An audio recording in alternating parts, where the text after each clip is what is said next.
Dyshimet për keqpërdorim të pushimeve mjekësore kanë shtyr Fondin për Sigurim Shëndetësor të shqyrtojë ndryshime në rregullore. Drejtori i fondit Sasho Klekovski thotë se janë intensifikuar kontrollet në për institucione, gjëgjësisht janë dyfishuar në krahasim me vitin e kaluar, ndërsa kërkesë të madhe ka pasur për në Ministrinë e Mbrojtjes.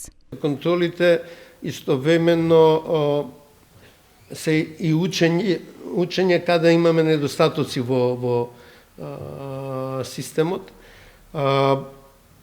Продолжуваме и ова година, сега имаме едно големо барање од одбрана, од Министерство за одбрана за контроли во тоа министерство. Секако со контролите продолжуваме, истовремено го систематизираме проблемите. Klekovski thotë se po bëhen analiza se çfarë duhet të përmirësohet në këtë drejtim. Njofton se është formuar një grup punues për ndryshimin e rregullores për pushimet mjekësore dhe se janë në konsultime edhe me mjekët am.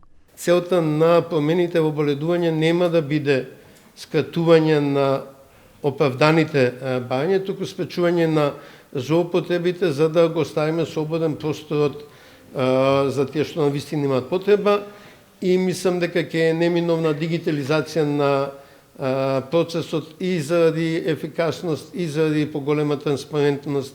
Nga fondi informojnë se po mendohet që pushimi i lehonisë të zgjatet në 12 muaj, sikurse në disa vende të rajonit, por se paraprakisht duhet të shqyrtohen analizat financiare, sepse pushimi i lehonisë është me kompensim 100%, ndërsa sa i përket vonesave me pagesat, drejtori Klekovski u kërkoi falje lehonave dhe tha se po mundohen të gjenë zgjidhje për standardizimin e përllogaritjeve, sepse të njëjtat bëhen në mënyrë manuale.